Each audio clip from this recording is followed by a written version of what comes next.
شروع کرتا ہوں اللہ پاک کے بابرکت نام سے جو بڑا مہربان اور نہایت رحم فرمانے والا ہے۔ میرے حضور صلی اللہ علیہ وآلہ وسلم کی تو کوئی بہن نہیں تھی، لیکن جب آپ سیدہ حلیمہ سعدیہ رضی اللہ تعالی عنہا کے پاس گئے تو وہاں حضور کی ایک رضائی بہن کا ذکر بھی آتا ہے جو آپ کو لوریاں دیتی تھی۔ اس کا نام سیدہ شیمہ رضی اللہ تعالی عنہا تھا۔ شام کے وقت جب خواتین کھانا پکانے میں مصروف ہو جاتی تو بہنیں اپنے بائی اٹھا کر باہر لے جاتی، اور ہر بہن کا خیال یہ ہوتا کہ میرے بائی سے زمانے میں زیادہ خوبصورت کوئی نہیں۔ کہتے ہیں خوبصورتی دیکھنے والے کی آنکھ میں ہوتی ہے، تو جس کے بائی کا رنگ حسین ہوتا تو وہ کہتی رنگ نہیں تو کچھ بھی نہیں، اور جس بہن کے بائی کے نقوش اور خد و خال خوبصورت ہوتے وہ کہتی رنگ کیا ہے، اصل خوبصورتی تو نقوش اور خد و خال کی ہے۔ جس بہن کے بائی کی آنکھیں خوبصورت ہوتی وہ کہتی میرے ویر کی جھیل جیسی آنکھیں تو دیکھو۔ اب بنو سعد کے محلے میں بچیاں اپنے بائی اٹھاتی، ایک کہتی میرے بائی جیسا کوئی نہیں اور دوسری کہتی میرے بائی جیسا کوئی نہیں۔ اتنے میں سیدہ شیمہ رضی اللہ تعالی عنہا اپنے بائی سیدنا محمد صلی اللہ علیہ وآلہ وسلم اٹھا کے لے آتی اور دور سے کہتی میرا بھائی بھی آ گیا ہے، تو سب کے سر جھک جاتے اور کہتی نہیں نہیں، تیرے بھائی کا مقابلہ کوئی نہیں کر سکتا، ہم تو آپس کی بات کر رہے ہیں، آپ سے مقابلے کی بات تو نہیں کر رہے۔ اور پھر جب کسی بہن کے بھائی کو سب متفقہ طور پر کہتی کہ تیرا بھائی خوبصورت ہے تو اس کا فخر بھی دیدنی ہوگا اور اس کا ذوق آسمان کو چھونے لگتا۔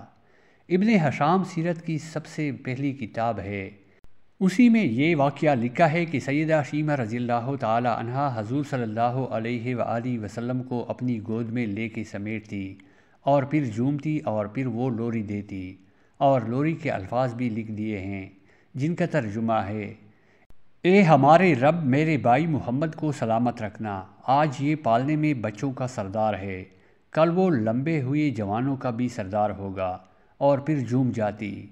ہوتے ہوتے وہ زمانہ بھی آیا کہ حضور صلی اللہ علیہ وآلہ وسلم مکہ چلے گئے اور سیدہ شیمہ رضی اللہ تعالی عنہا بھی جوان ہوئی، جن کی شادی بھی کسی قبیلے میں ہو گئی۔ حضور صلی اللہ علیہ وآلہ وسلم نے اعلان نبوت کیا، 13 سال کا وقت بھی گزر گیا اور آپ صلی اللہ علیہ وآلہ وسلم مدینہ شریفہ چلے گئے۔ جب غزوات کا سلسلہ شروع ہوا تو جس قبیلے میں سیدہ شیمہ رضی اللہ تعالی عنہ کی شادی ہوئی تھی اس قبیلے کے ساتھ مسلمانوں کا ٹکراؤ آ گیا۔ اللہ رب العزت نے مسلمانوں کو فتح عطا کر دی تو اس قبیلے کے چند لوگ صحابہ کرام رضی اللہ تعالی عنہ کے ہاتھوں گرفتار ہو کر قید کر دیے گئے، تو یہ لوگ اپنے قیدیوں کو چھڑانے کے لیے فدیہ جمع کرنے لگے، اور قبیلے کے سردار ایک ایک گھر سے رقم جمع کر رہے ہیں۔ چلتے چلتے یہ سیدہ شیمہ رضی اللہ تعالی عنہا کے گھر پہنچ گئے، جو کہ اپنی عمر کا ایک خاص حصہ گزار چکی تھی۔ اس سے کہنے لگے کہ اتنا حصہ آپ کا بھی آتا ہے۔ سیدہ شیمہ رضی اللہ تعالی عنہا نے کہا کس لیے؟ سردار اور ساتھ والے لوگوں نے کہا جو لڑائی ہوئی ہے اور اس میں ہمارے آدمی گرفتار ہو چکے ہیں۔ باتیں کرتے کرتے کسی کے لبوں پہ محمد صلی اللہ علیہ وآلہ وسلم کا نام بھی آ گیا، تو سیدہ شیمہ رضی اللہ تعالی عنہا سن کر کہنے لگی اچھا انہوں نے تمہارے لوگ پکڑے ہیں؟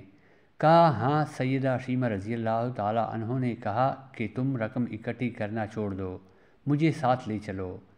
سردار نے کہا آپ کو ساتھ لے چلیں؟ سیدہ شیمہ رضی اللہ تعالی عنہا کہنے لگی ہاں، تم نہیں جانتے وہ میرا بھائی لگتا ہے۔ قوم کے سرداروں کے ساتھ سیدہ شیمہ رضی اللہ تعالی عنہا حضور صلی اللہ علیہ وآلہ وسلم کے نوری خیموں کی طرف جا رہی ہیں، اور صحابہ کرام رضی اللہ تعالی عنہ ننگی تلواروں سے پہرا دے رہے ہیں۔ یہ مکی دور تو تھا نہیں، مدنی دور تھا، اور سیدہ شیمہ رضی اللہ تعالی عنہا قوم کے سرداروں کے آگے جب بڑھنے لگی تو صحابہ رضی اللہ تعالی عنہ نے تلواریں سونتی اور پکارا او دیہاتی عورت رک جا، دیکھتی نہیں آگے کوچہ رسول صلی اللہ علیہ وآلہ وسلم ہے، آگے بغیر اذن کے جبریل علیہ السلام بھی نہیں جا سکتے، تم کون ہو؟ تو سیدہ شیمہ رضی اللہ تعالی عنہا نے جواب میں جو الفاظ کہے ان کا اردو ترجمہ یہ ہے، میری راہیں چھوڑ دو، تم جانتے نہیں میں تمہارے نبی صلی اللہ علیہ وآلہ وسلم کی بہن لگتی ہوں۔ تلواریں جھک گئی، آنکھوں پر پلکوں کی چلمنے آ گئی، راستہ چھوڑ دیا گیا۔ سیدہ شیمہ رضی اللہ تعالی عنہا حضور صلی اللہ علیہ وآلہ وسلم کے خیمہ نوری میں داخل ہو گئی تو حضور صلی اللہ علیہ وآلہ وسلم نے دیکھا اور پہچان گئے۔ فوراً اٹھ کھڑے ہوئے، فرمایا بہن کیسے آنا ہوا؟ کہا آپ صلی اللہ علیہ وآلہ وسلم کے لوگوں نے ہمارے کچھ بندے پکڑ لیے ہیں، ان کو چھڑانے آئی ہوں۔ حضور صلی اللہ علیہ وآلہ وسلم نے فرمایا بہن تم نے زحمت گوارا کیوں کی؟ پیغام بھیج دیتی، میں چھوڑ دیتا، لیکن تم آ گئی، اچھا ہوا ملاقات ہو گئی۔ پھر حضور صلی اللہ علیہ وآلہ وسلم نے قیدیوں کو چھوڑنے کا اعلان کیا۔ کچھ گھوڑے اور چند جوڑے سیدہ شیمہ رضی اللہ تعالی عنہا کو تحفے میں دے دی، کیونکہ بھائیوں کے دروازے پر جب بہنیں آتی ہیں تو بھائی خالی ہاتھ تو بہنوں کو نہیں مڑا کرتے۔ حضور صلی اللہ علیہ وآلہ وسلم نے بہت کچھ عطا کیا اور رخصت کرنے خیمے سے باہر تشریف لے آئے تو صحابہ رضی اللہ تعالی عنہ کی جماعت منتظر تھی۔ فرمایا اے صحابہ، آپ جانتے ہیں کہ جب بھی میں قیدی چھوڑا کرتا ہوں تو میری یہ عادت ہے کہ آپ سے مشاورت کرتا ہوں، لیکن آج ایسا موقع آیا کہ میں نے آپ سے مشاورت نہیں کی اور قیدی بھی چھوڑ دیے، آپ جو چاہیں کرے۔ صحابہ رضی اللہ تعالی عنہ نے عرض کیا کہ حضور صلی اللہ علیہ وآلہ وسلم مشاورت کیوں نہیں کی؟ ارشاد تو فرمائیں۔ فرمایا میرے دروازے پر میری بہن آئی تھی۔ یہ تھا حضور صلی اللہ علیہ وآلہ وسلم کا اپنی رضائی بہن سے پیار۔ آج کل لوگ اپنی سگی بہنوں کا حق بھی کھا جاتے ہیں۔ اللہ پاک ہم سب کو رسول اللہ صلی اللہ علیہ وآلہ وسلم کے بتائے گئے طریقوں کے مطابق زندگی بسر کرنے کی توفیق عطا فرمائے، آمین یا رب العالمین۔